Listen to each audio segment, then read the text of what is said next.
were talking about earlier as well, where Hunterace, kind of regardless of what the matchup is, feels confident in crafting a plan, even if it's naturally poor. Yeah, absolutely. I think one of the first times I really saw this kind of situation is the very, very early days of Twig of the World Tree Malagos Druid.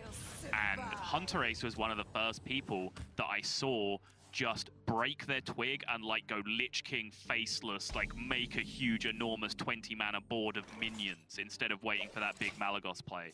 And that just goes to signal just how ahead of the game he is often. Like, other players learn about matchups from the way Hunterace plays them a lot of the time. And now there's another kicker in play here, where the Archbishop Benedictus versus Odd Warrior comes into play. This is historically a pretty poor matchup for the Dragon Priest player. But that single card leverages the fatigue state now into your advantage. And overwhelmingly so. However, there's one thing that can change that in my eyes. I'm looking at Faceless Manipulator and Zola on Hunterace's side. If your opponent plays Archbishop Benedictus, you can Faceless Manipulator and Zola it back to your hand. That is a great point. So now Silvor's having drawn that early then becomes massively important for him, because he can potentially jam it quite early on if that's something that he wants to do. If he wants to just play a straight-out fatigue strategy against the Odd Warrior and limit Hunterace's opportunity to do the same back to him. I'm curious if there's an opportunity for him to play it and kill it off in the same turn. Like, if, you know, are we going that deep on levels this early on? Is that even possible for his deck to do? I'm thinking if there's something you get off of Fire Tree Witch Doctor. Okay, so what I'm thinking is like Fire Tree Witch Doctor for... What would take it out, though? I can't think of a Priest card that would do that. Yeah, because it's a 4/6 and Priest is trying to kill it. The meme has come full circle. To me, the way would be like, you'd have to have 12 mana. It's Twilight Acolyte and then Shadow Word Pain. Yeah. And you get the Shadow Word Pain from your Fire Tree Witch Doctor. Yeah. Because it's not in your deck. So, I don't know. I'm really curious about this. You know, also, you know, Fire Tree Witch Doctor providing Seance in this situation, or even, you know, Shadow Reaper Anduin Light here in the middle. Is that is that a play you're willing to go for early on?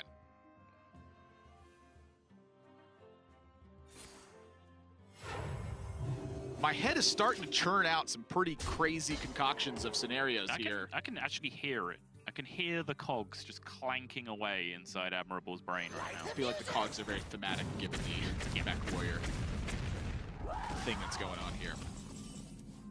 I'm curious now, because honestly, I think Archbishop Benedictus is just changing the landscape of the matchup. I had a very clear image in my head, but you know, that's typically with closed deck lists and with players unwilling to put 7-mana 4/6s that dilute your deck in them. But tournament play is a different beast. It just changes the way that games work. And there is the Anduin as well, which gives now even more credence to a slightly earlier Archbishop Benedictus if he does want to go for it. Because I think, you know, Silvos has executed so far perfectly. You actually want to draw as many cards as you possibly can early on, so that you draw some of those key options you want from your beginning deck, right? Cards like Alexstrasza, cards like Shadow Reaper Anduin, these are things that you want to have. So you draw throughout the opening turns and then play Benedictus as early as possible, because A, you then steal the maximum amount of cards from your opponent's deck, or copy the maximum amount of cards from your opponent's deck, and B, you prevent that counterplay that Admirable mentioned earlier, because it's super unlikely that A, Hunterace has even drawn it, and B, look at his mana to have access to that play. The other one too is just, you have to think of that as well. To me, that was the first place my head went, because in game number 1, we saw so many opportunities for Faceless Zola. Yeah. Archbishop Benedictus, I would say, is a card that players rarely have an opportunity to practice against. It's something that you would almost have to deliberately do. The idea that you Faceless Zola it, I imagine, is not an instinctual thought. It certainly wasn't for me. It's because game 1 was sticking around so much in my head. Right. But now that opportunity's gone. Hunterace needs to win by dealing damage to Silvors. Now, that being said, there are a lot of pretty useless cards in Silvor's deck right now. One of the major ones that I'm thinking of is Reckless Flurry. You know, there's a ton of cards in Silvor's deck right now, and Hunterace has just, you know, things to play for a while. But shaking his head, you know, when this play happens to you this early, it is bad news. And that window is going to quickly close in on when he can actually win. However, the natural healing from Silvors has now gone away, so every point of chip damage sticks to the bones. Can't heal it back two at a time. Nope. There is a little bit of healing to come out from Hunterace's deck here. There's that shield block that we just saw Hunterace draw. That is now in Silver's deck as well. There's, I guess, Dr. Boom is in there as well if he ever wants to go down that alley. Yeah, but that replaces your Anduin. Yep. That's something you're typically not very interested in. Right. And these Mind Blasts, they take a long time to get there, so, you know, start cycling through cards as efficiently as you can. Yeah, if it's not clear, this is not going to be played out like a conventional matchup. If you're familiar with how the Mind Blast Priest works, this ain't that. This is him just throwing out Mind Blast there just to get the refresh on the hero power so he could kill a 3-4. That was the intention of that turn, controlling the board and removing damage from play. Yeah, Silvors has in effect become the odd warrior player here. His goal is to try and manipulate the matchup to where Hunterace has no aggressive viability. Absolutely.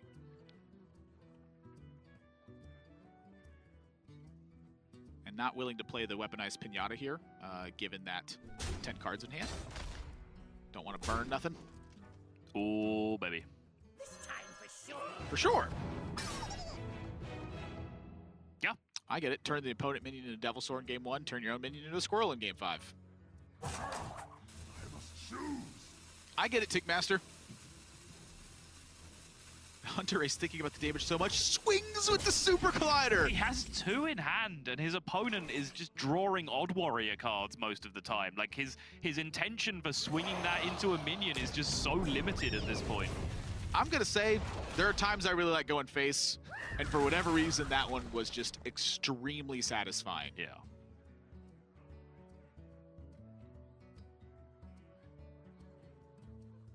You know, talking about aggressive viability, I would say Reckless Flurry is near the bottom of that list right now.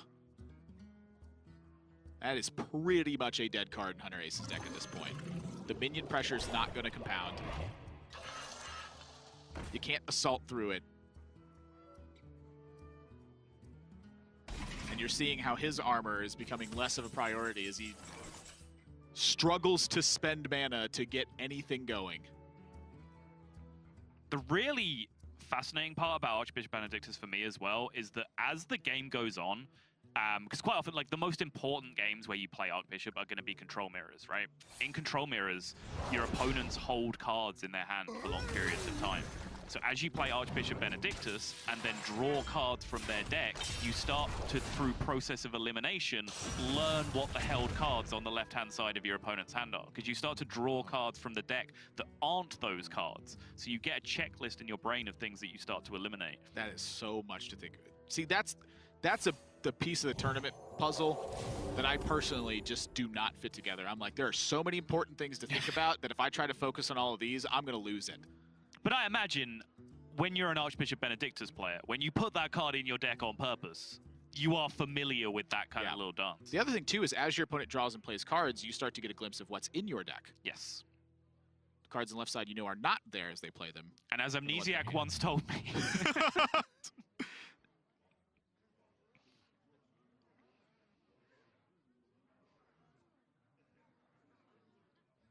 Yeah. It's about as Baku time as any. It's player 7-8. Giddy up. I will silence their screams.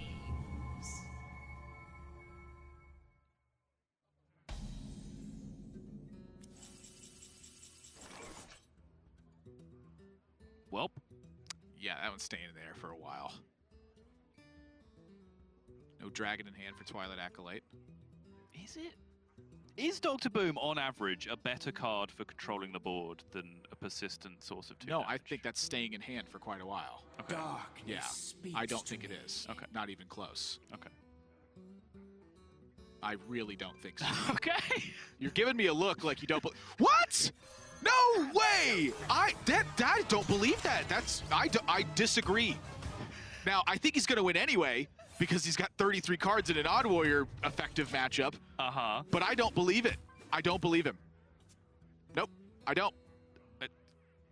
Do you have any reasoning for your argument? Just look at it. It just, there's no way that Dr. Boom Mad Genius Hero Power is better than Shadow Reaper Anduin. I don't buy it. Okay. Shadow Reaper Anduin, just listen to his name.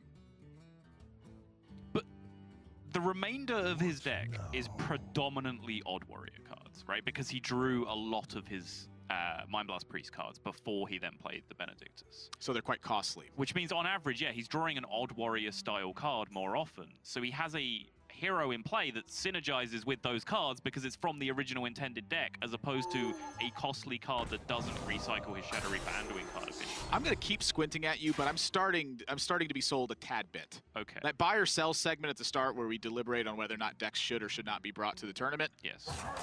I'm now in between the answer of the two. Okay. I'm picking up the product and looking at it. I haven't purchased it quite yet, though. Okay. Not to mention that, like, Silvos thinks that there are Reckless Flurries and Shield Slams in his deck, right? So that's a true story. The ability to gain a +7 hero power that he can use those with at some point is something that he does need to look for as well. Argument for holding it as well, though. It provides you 7 armor immediately. Great point, yeah. I feel like we're going to have a lot of point-counterpoint style debates. Yeah. Yeah, we'll do this half-hour debate after the series backstage on our own time. Well, I mean, we could do it. We got plenty of time right now. I mean, yeah, no, we got like another 26 minutes here. Yeah.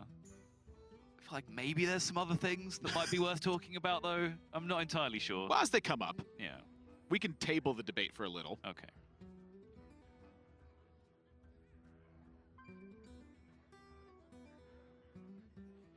Hunterace is focusing so hard that the camera is, he's draining focus from the camera as he's doing it. There's only enough room in a building for a certain amount of focus. And Hunterace is using all of it, leaving not enough for his camera.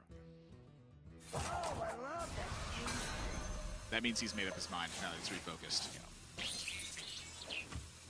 A Psychic Scream just not a big deal at this point. Like, obviously every Psychic Scream Silvos casts I think it helps. Reduces the Hunterace. fatigue advantage that he has a little bit, but it's not a huge deal. He still has an overwhelming advantage, as you can see, 32 cards to 15 remaining in the fatigue race.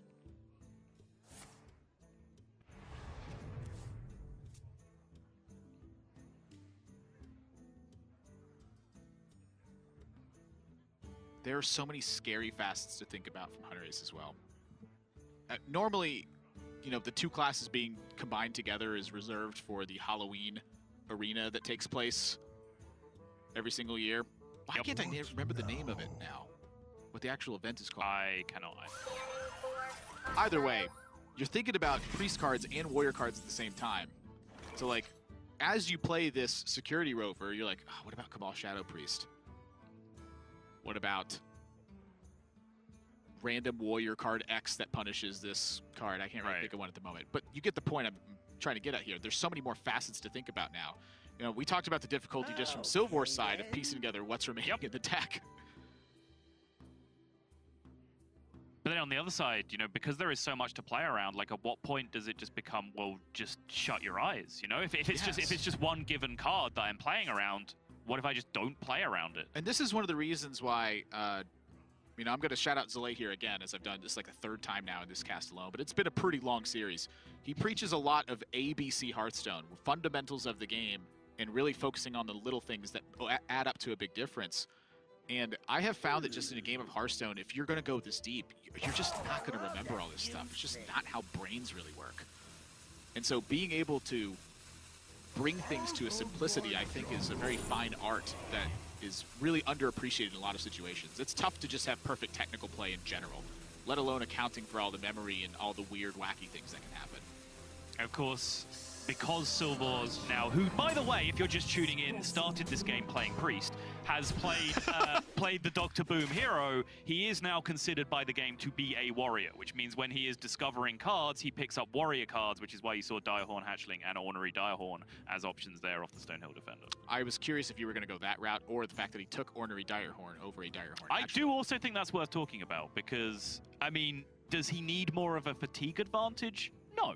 Would another 6/9 in his deck be a good thing? Yeah, sure, it always is. But getting a 6-mana 5/5 that could, oh, I don't know, not be targeted by spells or hero powers, potentially a very good thing. Yeah.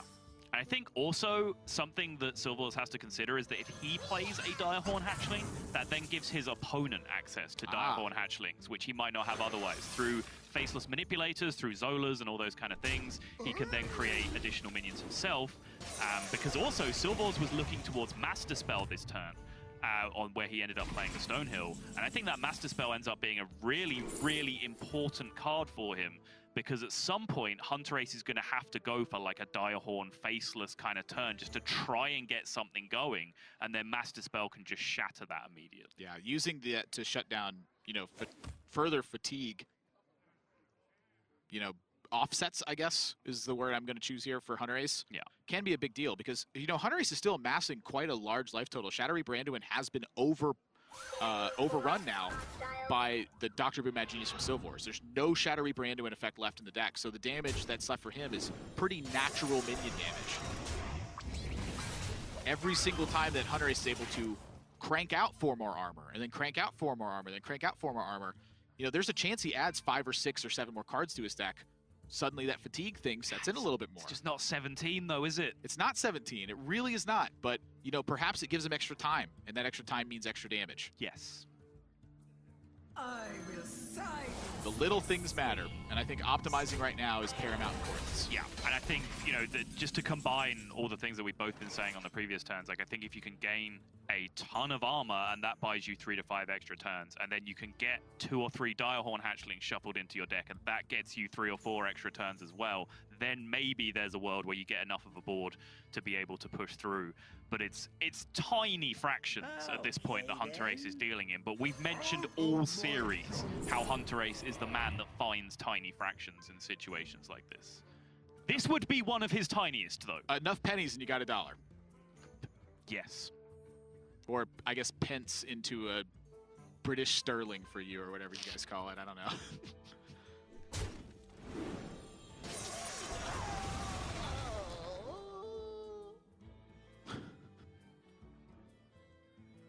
Very elaborate death sound of that minion. It really is, yeah. Oh, I love that. Nice little raptors.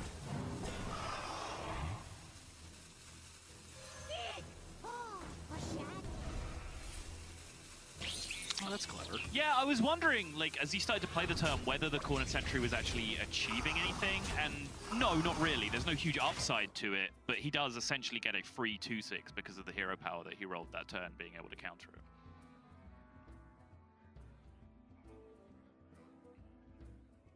I still just can't believe that Archbishop Benedictus might win this game. Like, that card alone just playing such a heavy facet in how the matchup operates. It's pretty crazy to look at. Yeah, and Silvors found it pretty much off the mulligan, and then I think he reacted to that early draw perfectly, which was just to draw as many cards as he could, and we saw him get rewarded for that, yes, as he has been, as you mentioned, rewarded with some pretty perfect outcomes for the decisions that he's been making, but they've been decisions which have led towards those perfect outcomes. He's put himself in positions to make that happen. We've seen Hunterace getting very frustrated, but Silvor's execution up until that point of just draw, try and find my Alex, try and find my Shadow Reaper Anduin, did find the Shadow Reaper Anduin, which then came in huge just for a couple of turns to kill one giant minion on the board to reduce some pressure, and then get a little bit of chip damage and board control through here or there, and he has then since switched to the Dr. Boom form that has been drawn from cards originally in Hunterace's deck.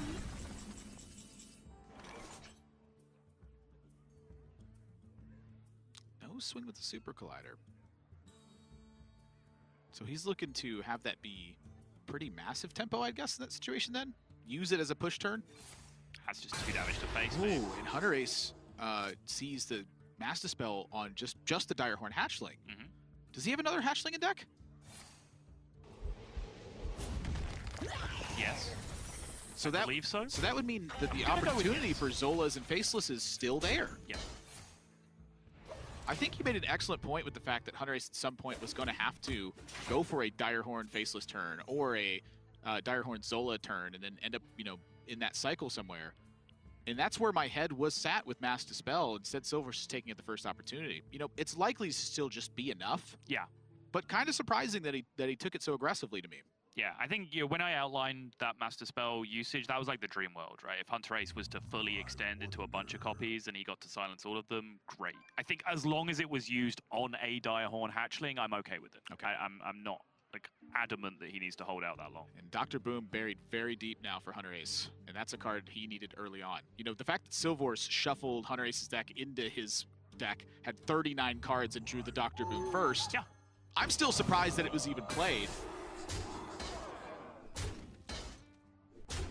But it has been doing work. I mean, the rush has been very vital. The rush has been huge, yeah. And it's something that we saw Hunterace react to as well when the Dr. Boom was played. Like, I'm not sure if you noticed because you were having a very similar reaction of disbelief to it being played initially, but Hunterace was freaking out.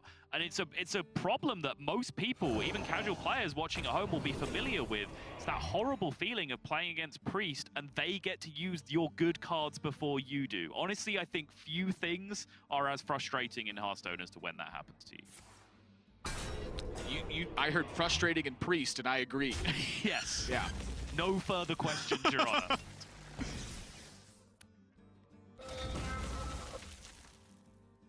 Is someone injured? I also believe this is the first time in quite a long time that I've not had the Innkeeper come and remind me that a minion with stealth cannot have taunt at the same time. Wait, a minion with stealth cannot taunt? That's... I've never heard that before. The Innkeeper typically pops up and tells us when we're in these scenarios. Wow. This just happens very rarely. If only that happened every single time. Experienced spectator. Shout out to the team there. What now?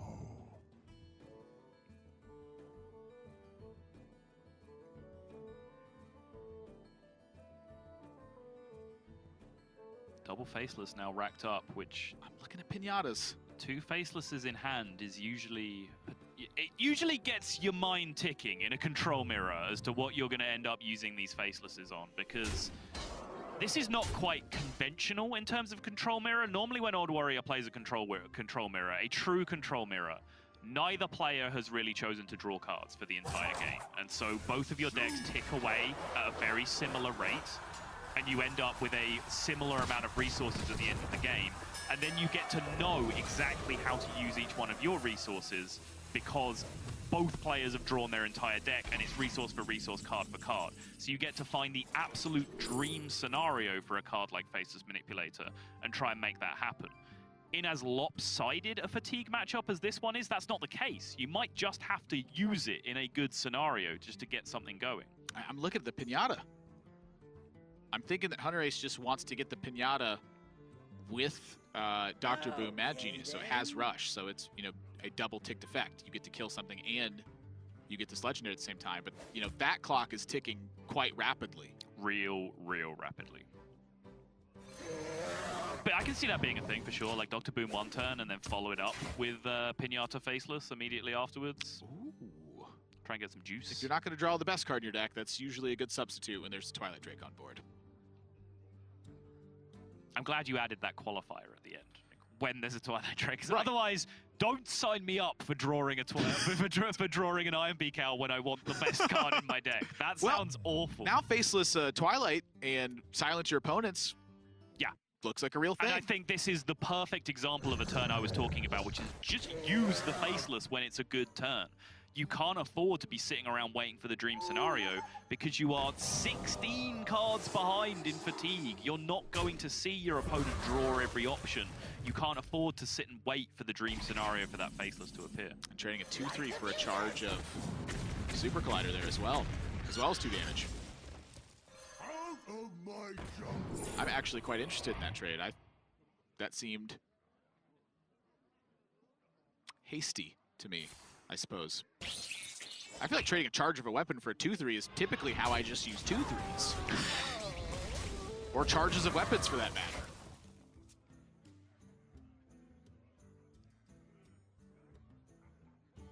Again, it's one of those cards. What could have been. Yeah, it's one of those cards that just gets the creative juices flowing. It's the kind of card in matchups that you'd like this that you just normally love to see because it just creates so many possibilities, but... Oh. What now? Okay, I'm thinking Archbishop Benedictus from the Weaponized Pinata. Oh god, no. The humanity. Well, it's an Archbishop, not a Manatee. Great point, sorry. Yeah. I don't know what I was thinking. How embarrassing. I wonder. Hunterace is, it's very rare that I see him, you know, looking like as though he even thinks he might lose this game well before it's actually just finished. You know, again, it could be a foregone conclusion at this point, but you have to dig and find what is the way that I can win this game. Right now, that answer to me is quite clear. It's this particular card. And I think it might have been this for a while as well. So he upgrades his pinata to a golden pinata. And he moves on with his life. Ooh, that Witch Doctor looks much worse after you've just mixed in a bunch of Yeah. warrior cards. Yeah. But now, you know, Silvor's position, is he looking at the exact same thing? Is he like, well, hang on a second now. I have two faceless manipulators. Okay, then. You know, you don't want to Psychic Scream Zola back, that's for sure. Wow. Yeah. The Undertaker! Whoa! That can shuffle back in? Yeah, Hunterace, have a long, hard think, because we're doing the same. Whoa! I mean, that could be weaponized pinatas. Yep. Direhorn Hatchlings. Yep. And what's the other Death Rattle? Is there another one? Has he seen like random mechs that provide Death Rattles yet? I don't think so. Not from his side, because there hasn't been a Dr. Boom. So There's right been now- a bigger assembly, but no, I don't think anything has come off that. That's Matriarchs and in a weaponized pinata. Yes, So I think it's one of each at the current state. I believe so. If you silence Direhorn Matriarch and then it dies, does Undertaker count that Death Rattle? Or has it been removed? That's a situation I can safely say I have not encountered. Yes, because it reads the death rattles of friendly minions that have died this game. So the friendly minions have died, and then the death rattle of the card still exists, whether it was removed or not. So even if it was silenced first, because the silence technically removes the text from the card. Yeah, it does. Curious about that.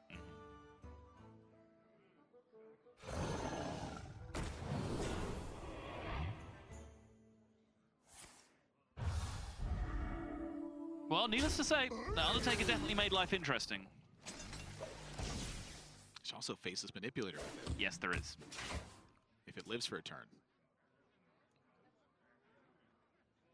And behind a big taunt, you know, that's a situation where it could live for a turn. Is there, in my head now, I'm thinking, is there a random chance that Hunterace can actually extend the game long enough to hit the max timer on a turn and force a draw? I'm not even kidding. Like, he still has the tank up hero power. There's still 5 more turns of this. And then you're still looking at extra shuffles that'll go back into the deck. Like, I'm not even kidding at this point. No, You say no. I do. Okay. I'm not sold yet. All right. If we got into, like, Astral Tiger territory, then yeah, maybe, but You can't make one of those. no. I say that, of course, but I don't. Maybe there's a random card that can. Silvers, Iron Beak. it's a bait. It's a bait. You really want that owl.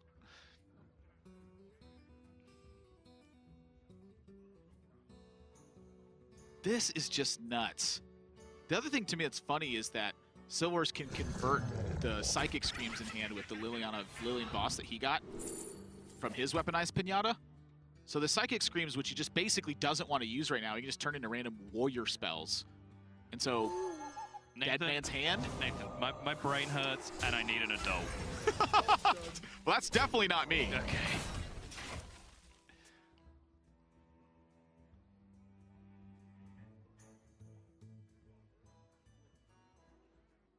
There it is. There's Direhorn number 2. Coming out for Hunterace. And the Iron Beak Owl does come down from Silvers as well. Yeah. That means that the Undertaker's just, it's pretty much ready to go. Now, if it's an isolated minion, however, there's a Tinkmaster in Silver's hand. Oh, wow, you're so right. So can Hunterace find a situation where he gets that down without, you know, losing his board in this position? The fact that all Silver's minions, mechs rather, have rush, I think makes that card much tougher to actually get in play. You know, I'm thinking as crazy as, is he, you know, thinking, I need to shield slam my own Undertaker when it happens to get such a massive death rattle effect. It's going to have 3 of them attached. I think it's quite rare that you're presented an opportunity for so much value in killing your own minion. Right. And Hunterace here, I think this is quite smart as well. knowing that the extra pressure actually means a lot right now with what's in hand, Silvors may be prompted to Psychic Scream this, which means it unsilences the weaponized Pinata.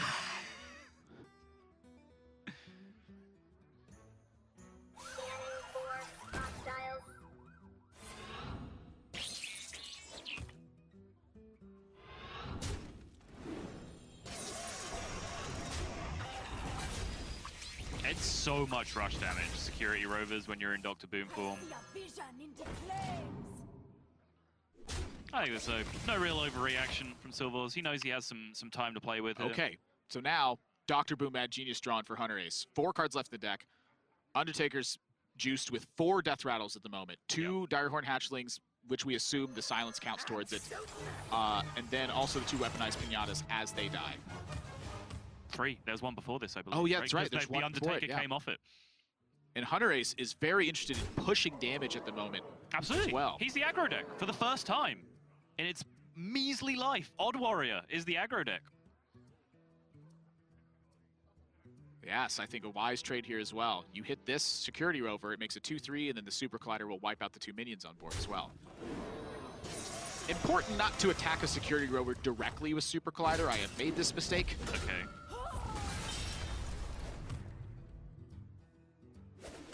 Makes a lot of 2/3s in that instance.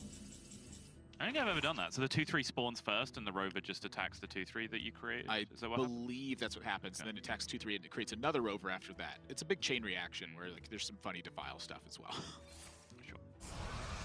And the Scream now unsilences that weaponized Pinata. However, that now moves the Undertaker to having 2 Direhorn Matriarch, I'm sorry, 2 Direhorn Hatchlings and a weaponized Pinata, because those 2 Death Rattle minions did not actually die. Correct. So Undertaker gets 2 more shuffles in that instance. However, there's a Tink Master in Silvor's hand. Yeah, the Undertaker itself gets Tink Mastered or Psychic Screamed. Like, Psychic Scream puts it on the later base. They're still going to have to deal with it at some point, but it solves the problem in the immediacy. And Hunterace has no interest in playing it right now. Like, this was very clearly not a thought to him, so he's waiting until Undertaker can die to an effect before he's going to play that. This is crazy. This is the next level stuff that I love to see from the top players. This is also a very real amount of damage that's taking place. And Wild Pyromancer has 1 spell that goes with it right now. It's Psychic Scream.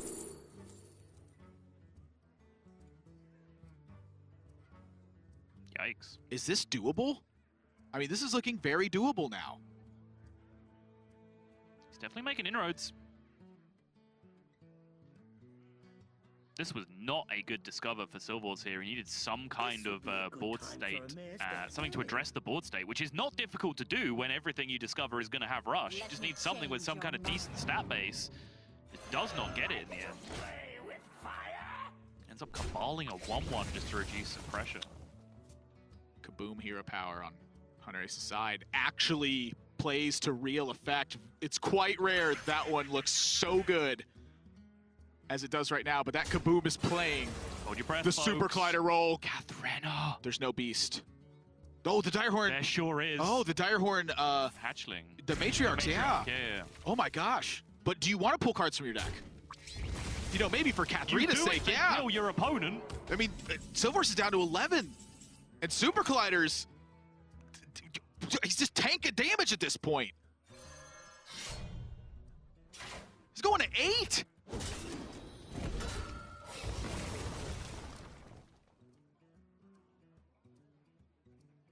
Suddenly, 76 to 8 is a lot of cards in Fatigue in terms of a damage differential as well.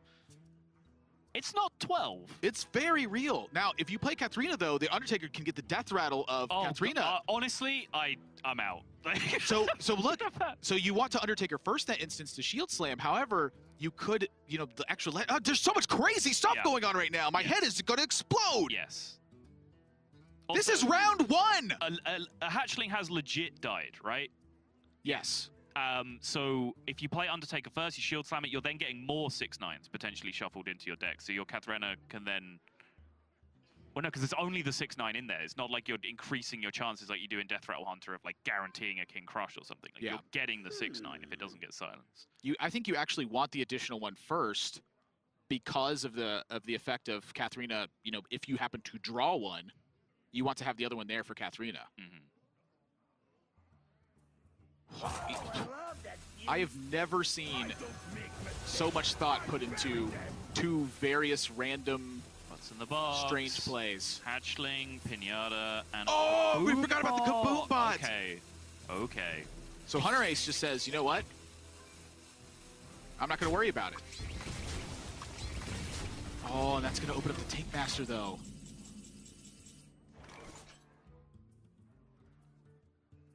Do you have an answer to a 5-5 afterwards? If it's a 5-5? Oh, that's an excellent point. I mean, I guess you could Psychic Scream, but that doesn't give you tempo in that situation, and you really want the tempo. Right. This would be a good time for a master. So I guess the Alex draws it for defense. It has to be a Tank Master turn, though, sure. Whoa. No, I don't know about that, Sottle. This is just a problem that you have to solve later now. TC-130 mental dislocator. Yeah, I don't know about that. But maybe that was just the extenuating factor for him, is that he just didn't want to have a 5-5 on the board that he couldn't deal with when he's as low as 8 in this position. And now, correct me if I'm wrong, but there is no actual Dire Horn. If there's one Dire Horn in Hunterace's deck, right? There Both is. the Dire Horns have died, right? Yes. One was silenced and then killed, and then one was straight up killed with a rushing security road. A 53-point Shield Slam does a number on a Bulldozer here, and I'm looking at Katharina's Shield Slam, and suddenly Hunterace is about to be ahead, but he draws the Dire Horn right away. Oh, my brain is going to melt in this situation. So many things are happening. I'm freaking out!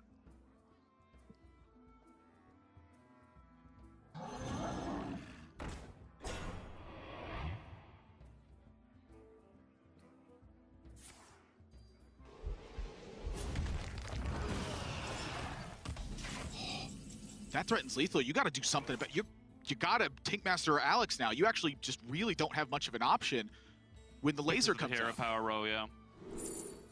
Ziliax. Oh.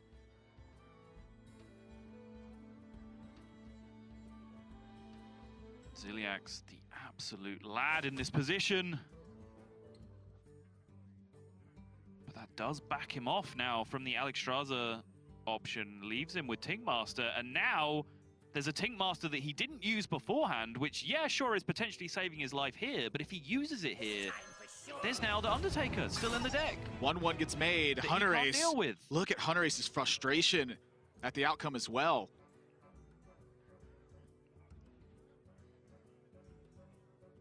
Honorable Chill Win Yeti mentioned. That doesn't do anything right now. Just a 4-5. Just a 4-5. Is someone injured?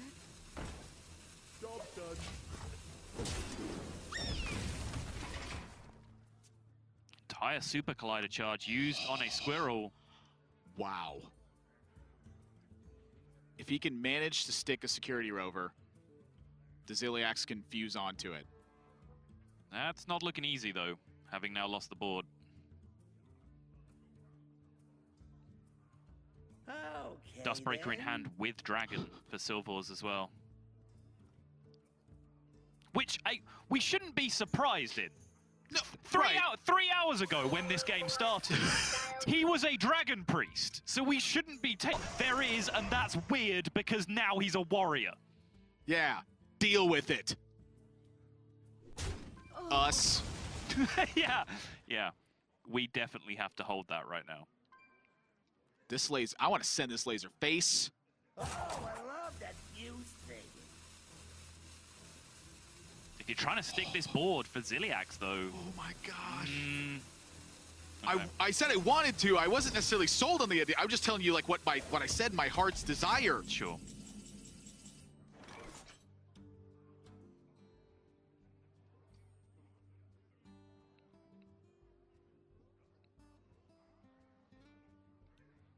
I think if you're Silvors, we just got to get ourselves a Ziliax in play. I'm looking at defensive Alex as well. I mean, It's a good option.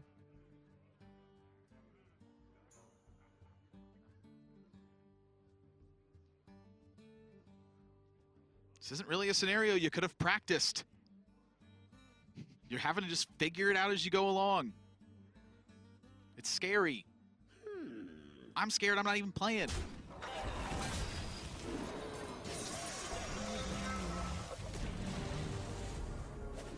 That does leave that 2-3 hanging around on board, though. This is what you've been talking about, Admirable, and with one card left remaining in deck for Hunterace. Okay. Silvors, if he has been keeping track, knows that there is a Ziliax left to play with. I'm seeing a wacky line here. Bear with me. Oh, I am. Fuse the Ziliax. Smash face. This would be a good Reckless Flurry. The Divine Shield preserves your 5/5 minion in play. Uh-huh. And you clear your opponent's board. Uh-huh. It's now off the menu. At the cost of 53 damage to yourself. You gotta kill them. I don't think you're gonna win in the long game here. I really don't. I think this is responsible. However, you gave up the minion. You know, I'm thinking, like, could you have just won the brawl that turn? Right.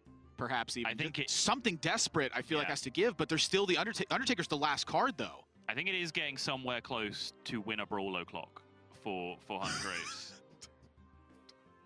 It's a technical military time explanation for it anyway. Yes.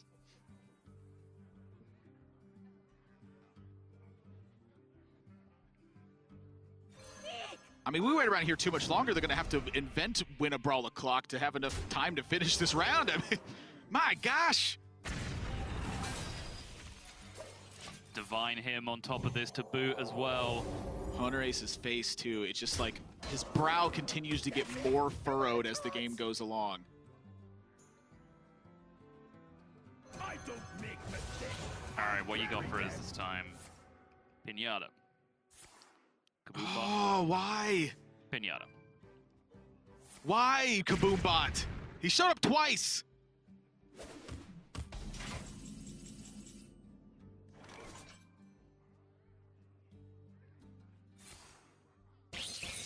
But now, if this Undertaker was ever going to put in work, we do have to go back and ask questions about Silvor's use of the Tinkmaster that, you know, quite fittingly does end up trading with it in the end. Those are massive minions at this point, though. And Emrys is now back to haunt us yet again. Subject 9 is nothing in this spot apart from an 8-8 after Emrys comes down. But Basmandi's going to be a 14-14, and Katharina's going to be a 12-12. Yes. That is sizable considering the Twilight Acolyte has been used. Is Emrys going to return the fate that Silvor's brought to Hunterace with an Emrys? Is that possible? It is. It's incredibly unlikely, I think. Well, he's at 20. And Hunterace, you know, he took 1 fatigue last turn. That's a long way to go. No, it's a really long way away. But, you know, it's not like these minions have charge, right? Like, he's going to have to get them on a board that isn't as overwhelmingly against him as this one already is. And there's just so much gas, so much heat still to come here from Silvors. This might come down to Hunterace just finding the perfect, like, equilibrium point of the Reckless Flurry, where he, like, throws it away to take a big tempo swing. You said win a brawl o'clock. That's true as well. This is an option to try and get rid of some of this board state too. I was looking at potentially Reckless Flurry to clear at the time where it costs you the least armor but still clears, and then you can Bonsam D to follow that up with a huge minion afterwards. But the Brawl is a good starting point for him, for sure, because that now alleviates so much pressure. Silvors has just found himself 7 armor, followed by drawing a Reckless Flurry, which is some much-needed removal, as niche as it is. What order do you go in now, if you're Hunterace? Where's my... Hunterace says 12-12 first. I like the 12-12 first because it's 8 mana. You're looking at a turn where perhaps the final push that you make is Reckless Flurry, you drop Basmandi, or Subject 9 with a hero power. Oh boy, the 6/9s.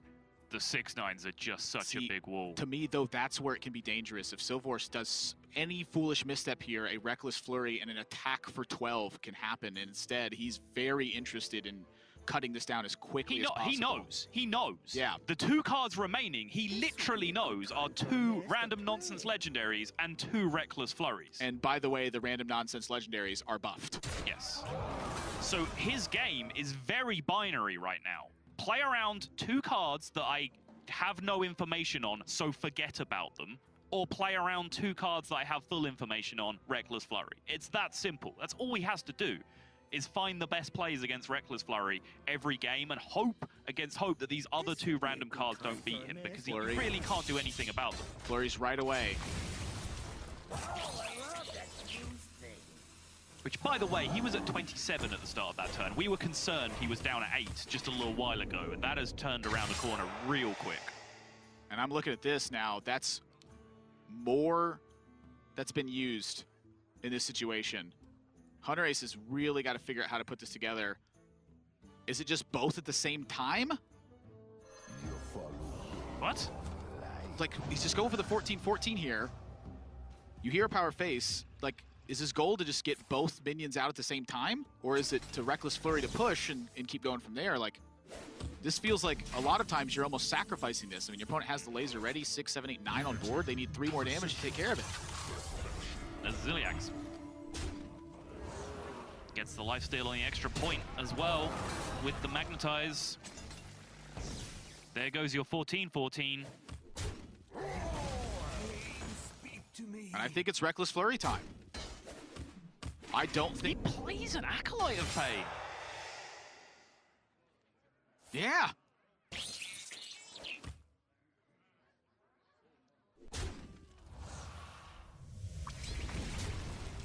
Oh boy. One more update to the idea that Silvors was down as low as 8, I believe, just a couple of turns ago. Oh! As if this series needed anything else, the final nail in the coffin for Hunterace in what is just our very first game. This is just a wacky series. And so much has gone right for Silvors.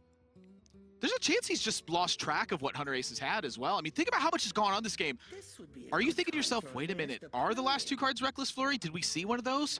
Like, the notion that you're remembering that to me is ridiculous, okay? A little while ago, Hunterace had like 56 armor. I think it's pretty safe to say he didn't really Reckless Flurry at any point.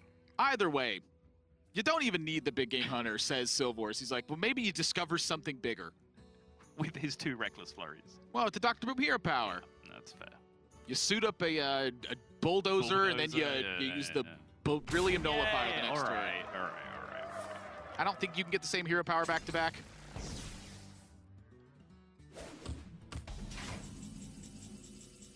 But it's spelled out. Silvors. He is locked Hunterace out of this game. But boy, what an entertaining series this has been. I'm sorry, Casper, but that is a scoop. You are mathematically dead, my friend.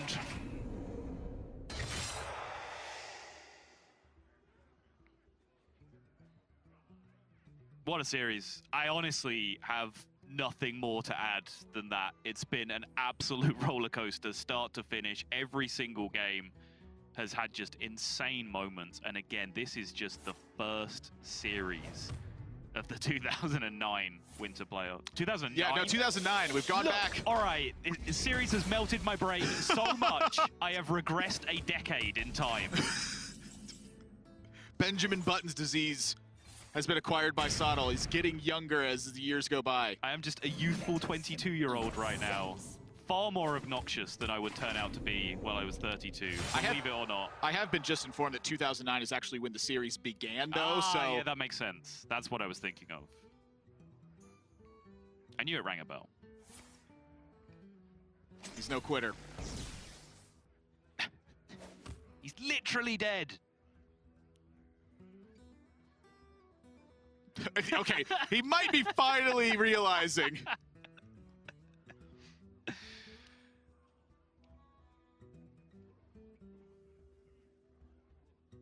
You know what, Hunterace? It's like, do I hold on to it in case my opponent has lost track and thinks it's a card that he then plays around and does something stupid? I think it's okay. you've already secured the world championship position, all right? Like I said earlier, after I talked to him at BlizzCon and he was disappointed with his third place finish, Yeah. save some for someone else, okay? You don't have to win literally everything. It's fine to lose a match occasionally. It's a tough loss in round one. This is a very key moment because Hunterace is now going to need to rack up a lot of wins in a row. In Swiss, tiebreakers are a real thing when you get down to the later rounds. And so an early loss means that on average, you're getting paired with opponents who have a worse match win percentage overall. That is how one of the metrics of the tiebreaker factors in. So we'll need a string of wins in this one, but Silvors, I'll tell you what, if this is the way that your matches are going to go, it's going to be a long tournament as Sottle mashes end turn on our monitor that we have to watch from here and immediately exits the scenario. He's like,